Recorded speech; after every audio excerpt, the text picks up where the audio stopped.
मी सोनगावसन आलोय. काय काम काढलं?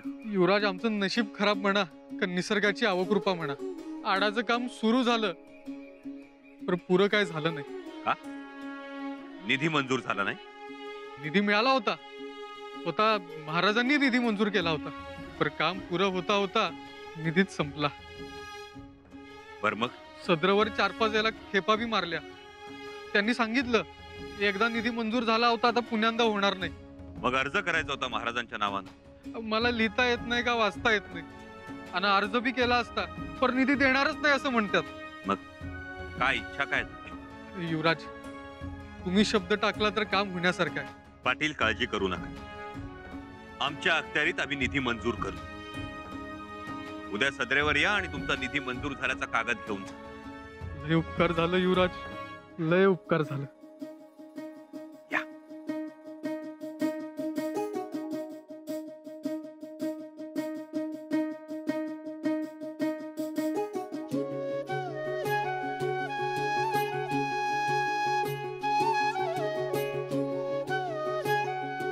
काय खबर? युवराज, मी केदारीच्या मागावर आहे. त्याची काही संशयास्पद हालचाल? त्याला मुघल छावणीत जाताना बघितलाय मी. मुघल छावणी? युवराज, काहीतरी काळं बेर दिसतंय. लय गोम आहे त्याच्या अंगात. तीच गोम बाहेर काढायची असेल तर त्याच्या मागावर राहा. लाडीशी सुद्धा संधान बांधून राहा. आपल्याला तातडीनं गोदावरी पर्यंत पोहोचायलाच हवं. या. जी. केदारजी, मुघल छावणी. गोदावरी कुठे आहे?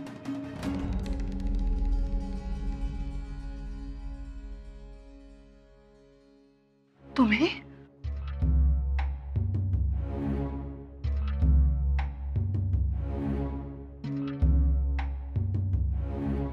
पंचपक्वान्नांचं ताट तुझ्यासाठी. याचा अर्थ तुम्ही मला इथे पळवून आणलं? हा सगळा तुमचा बनाव आहे. लक्षात आलं तर तुझ्या? नाही, आणि येणारच. हुशार झालीस ना वाचून वाचून. जाऊ दे मला इथून. का ठेवलंय मला इथे? जाऊ दे. अगं, ठेवावं लागलं, हे सगळं मला करावं लागलं. काय असतं, प्रत्येक प्राणी मात्राला आपला जीव प्यारा असतो की नाही? असतो की नाही?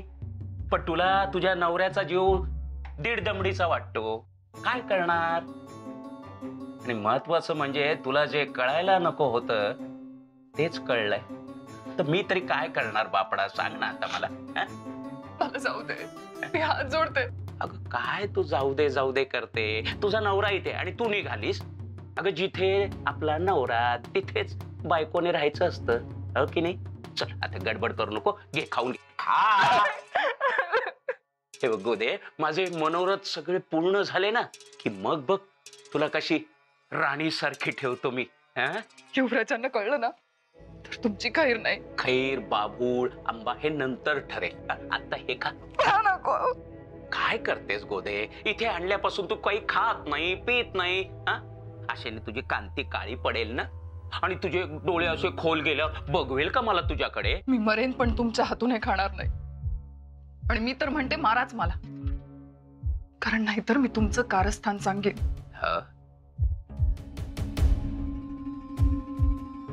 कसलं कारस्थान? आलं लक्षात. त्या अशरफ खानाला मी युवराजांबद्दल सांगितलं ते. ते नाही, मग त्याच्या पलीकडचं.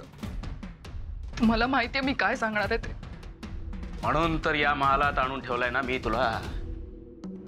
युवराजांचे लोक पाळतीवर असतील, ते माझा माग काढतीलच, आणि मग तुम्हाला माफी मिळणार नाही.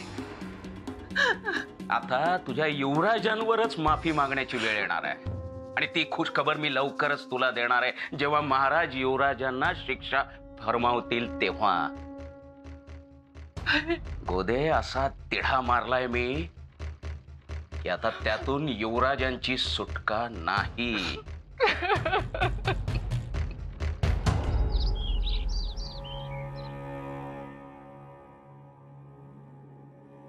काय म्हणाले महाराज? निर्वाणीचं बोललात त्यांना? हो, ठरवलंच होतं आम्ही. आजपर्यंत कधी पापणी वर करूनही पाहिलं नाही त्यांच्याकडे. आज पाहिलं. कधी उलट शब्द केला नव्हता, तोही केला. बघू त्यांनी काही परिणाम होतो का. बरं झालं युवराजांनी या कटाविरोधात झुंजायचं ठरवले.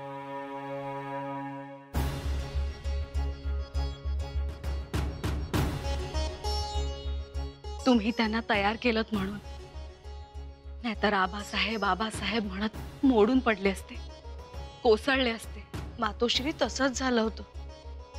आम्हीच सांगितलं त्यांना, हे संकटही अफजल खानात समान समजा.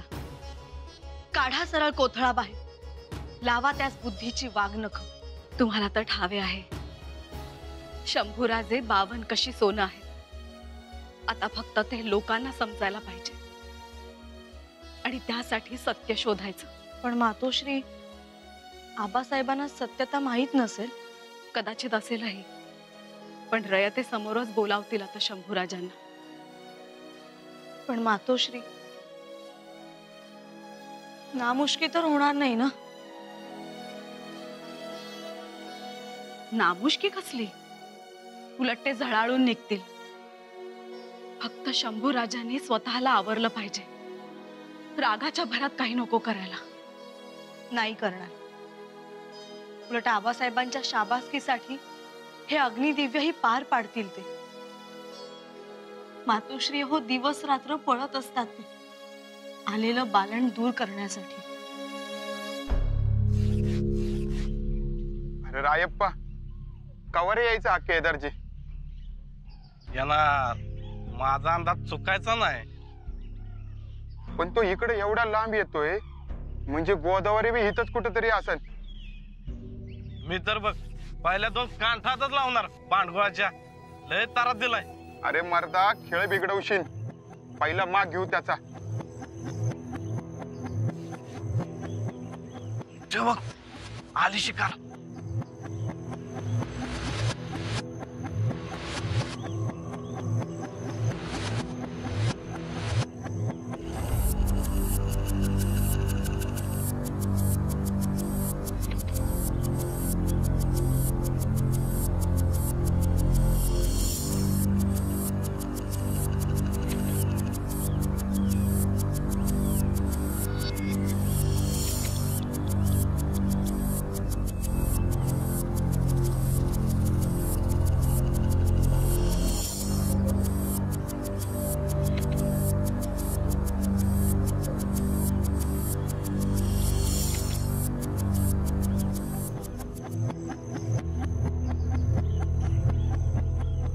अरे देवा, रायप्पा माझ्या मागावर होता तर. केदारजी चला आता पुढे जाण्यात मतलब नाही, माघारी फिरा. कुठं रे गायब झाला हा? गुंगारात दिला वाटतं. ते बघ माघारी निघालाय. चल.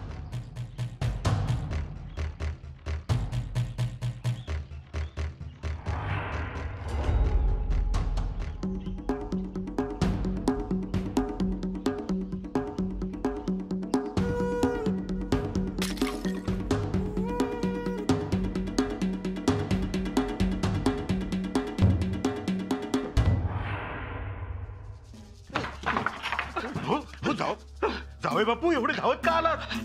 आणि धापा तर चांगलेच लागले. शंभूराजांची माणसं माझ्या मागे लागलेत. काय? घराच्या बाहेर पडायची सोय नाही राहिली. आज माझी 100 भरलीच असती, पण वाचलो. बायको पळवल्याची तक्रार नोंदवली ना आम्ही. ती आता तक्रारच आमच्या जीवावर उठली आहे असं दिसतंय. हे भगवंता, वाचव रे बाबा. जावई बापू, तुम्ही घाबरू नका. मी बघतो काय करायचं ते. हो सुरनीस, हो तुम्ही आहात म्हणून. हो तुम्हीच माझे दर्पण. बस आता या दर्पणाकडे बघायचं आणि जगायचं, हेच माझंही इप्सित. आम्हाला हे सगळं सांगताना जीभ नव्हती रेटत, पण आपण गड सोडून जाताना म्हणाला होता लक्ष ठेवा म्हणून. आम्ही लक्ष ठेवलं. आम्हाला जे दिसलं ते तुम्हाला सांगितलं.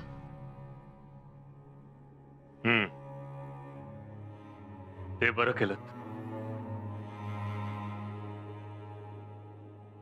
पहिल्यांदा जेव्हा युवराजनींच्या महाली गोदावरीस रडताना पाहिलं, तेही युवराजांच्या समोर, तेव्हाच आम्ही काही विचारणार तोवर ती निघून गेली. मग त्या दिवसापासून तिचं येणं जाणं वाढलं. आमचा तिच्या येण्या जाण्यास विरोध होताच, पण आमच्याकडे कोणी लक्ष दिलं नाही. असं त्यात तिचा बुधभूषण ग्रंथ तोंड पाठ, ज्ञानेश्वरी, अभंगगाथा म्हणाव्यात तसे श्लोकपाठ, त्यामुळे येणं जाणं वाढलं. सलगी झाली. युवराजांशी? युवराजांशी नाही, पण युवराजनींशी, धाकट्या महालाशी. मग चर्चा सुरू झाली. गोदावरी अजून माहेरीच का राहिली? अनाजी पंतांनी जावयांना बोलावून घेतलं. दुसऱ्या दिवशी असा मेळा निघायचा तर गोदावरी गायब. खूप शोधलं तिला, कोणालाच नाही सापडली. पण युवराज तिला सुखरूप घेऊन आले, एकाच घोड्यावरून. आता हे शोभतं का त्यांना? मग पुन्हा लोक बोलू लागले, कुजबुजू लागले. मग खरं काय झालं होतं? पण आम्हालाही हे खरं वाटलं नाही. हे महत्वाचं. पण दुसऱ्या बाजूने विचार केला की असं वाटतं, युवराज पायरी सोडून तर वागले नाहीत ना? असं वाटत होतं तर त्याच वेळी जाब पुसायचा होता युवराजांना.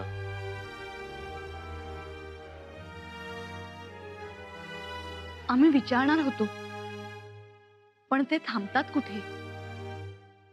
आणि आता तर पंतांचा जावई म्हणतोय युवराजांनीच त्याच्या बायकोला पळवून नेलं.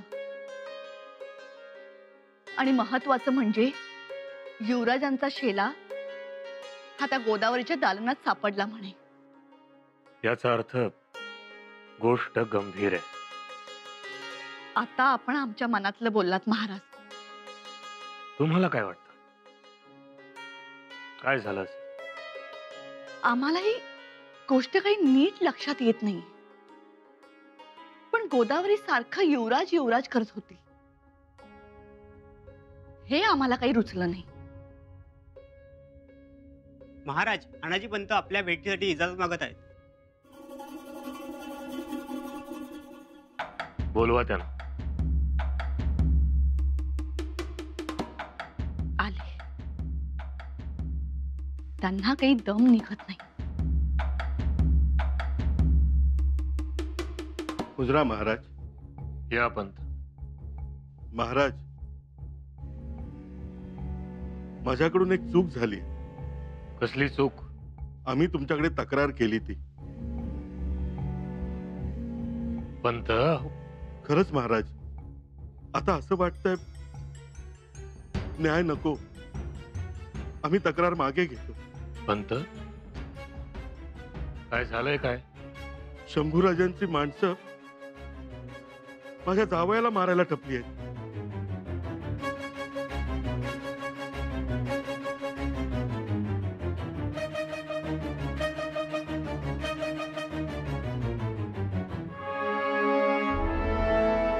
काय बोलता आहात पंत तुम्ही? माफी असावी महाराज, पण खरंच माझ्या जावयाच्या जीवाला धोका आहे. असं काहीही होणार नाही. तो न्याय नसला तरी चालेल, पण जीवच राहिला नाही तर तो न्याय मिळून तरी काय फायदा? माफी असावी महाराज. आम्ही याची चौकशी करू.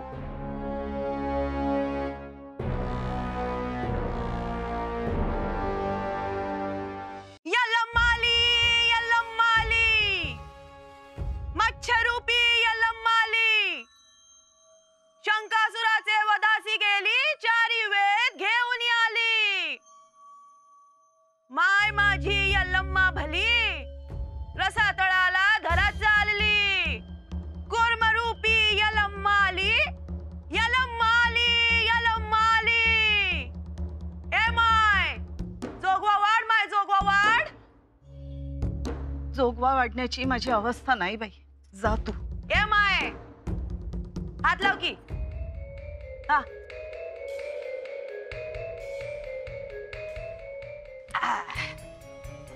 जोगवा वाढ माय.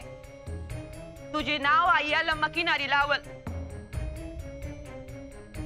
आता रडतीयस उद्या हसशील. आईची परडी भर तुझं सुख भरून व्हाईल. धरम कर जोगवा वाढ. अगं ऐक, परत ये तू. दुःख दिसती. राणीवाणी वावर हाय तुझा या घरात, पण दिष्ट लागली तुझ्या आड्याला. तुझ्या वावरातल्या उशाला म्या हाय, भिऊ नगस. हा भंडारा चारी दिशेला फूक आणि मग बघ उद्या हसायचं ते आजच हसशील. माझी लेक माघारी येऊ दे. तिच्या नखालाही इजा होऊ देऊ नकोस. 2 दिवसातच गेलेली पोर उंबरठा ओलांडून आत येईल आणि नाही आली तर नेणाऱ्याला रक्ताची उलटी होईल. मी मोहरांनी ओटी भरीन तुझी. फक्त एकच करायचं, तुझ्या लेकीच्या मालकाच्या पायाखाली 10 कासऱ्यांवर एकदा भंडाऱ्याची चिमूट ठेवावी लागल. त्याच पावलावर पाऊल ठेवून तुझी लेक परत येईल माय. करीन मी. काय करताय सासूबाई? आ? आ? कुणाच्या पायावर भंडारा ठेवताय? आणि तू ग चल निक निक निक तो इथून. अहो झोपती नाही ती. मग झोपती नाही तर मुठ पसा द्या तिला आणि घालवा एकदाची. चल ग ओट ओट तो. अव जाती जाती, पण आधी आईचा भंडारा तर लावा माथ्याला. माझं माथ बडकलं इथे. हे पसा घ्यायचं आणि निघायचं. हा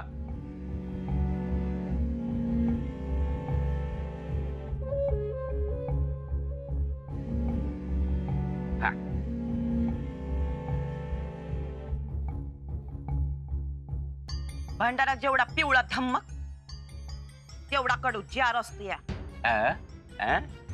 निघायचं आता आणि परत इथे फिरकायचं नाही. वय वय जातीये. हात लावा की. आता मी घ्या सासूबाई, आता हेच करायचं बाकी होतं. घ्या.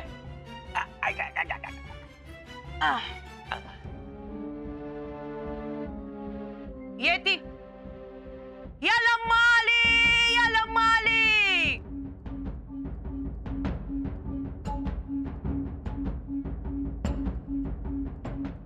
जोगवा वाढ माय जोगवा वाढ. यल्लम्माली. अहो गेली ती. आणि तुम्हाला तरी सासूबाई कळायला हवं ना. कुणालाही आतमध्ये घेतात अशी लोक लबाड असतात. माझ्या पायावर भंडारा ठेवताय म्हणजे दिवसभर हेच उद्योग. लाडी कुठे? युवराज, लाडी रूप बदलून आनाजी पंतांच्या वाड्यावर गेली. काही खबर नाही. वेळ हातातून निष्ठच चालली आहे. एव्हाना गोदावरीचा माग लागायला हवा होता. मी काय म्हणतो युवराज, केदारलाच उचलतो. 2 रट्ट पडल्याशिवाय तोंड उघडायचा नाही. मग उचलू की त्याला? युवराज, महाराजांनी यात फरमावले, बोलवलंय.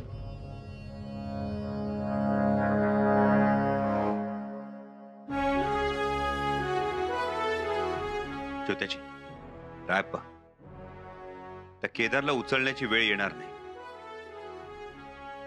ज्या निरोपाची आम्ही वाट बघत होतो तो निरोप आला. आबासाहेबांनी आम्हाला बोलावून घेतलं. एकदा आबासाहेबांनी आमच्या तोंडून सगळी खरी हकीकत ऐकली ना, सगळ्या गोष्टी मार्गी लागतील. आम्हाला खात्री आहे.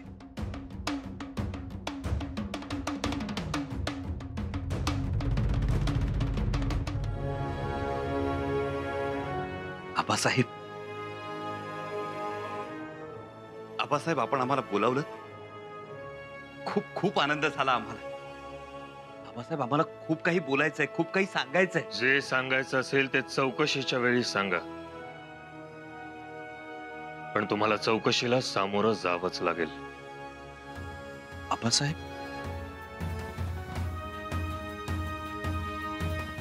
आणि तोपर्यंत तुमचे युवराज म्हणून असलेले अधिकार आम्ही काढून घेतो आहोत.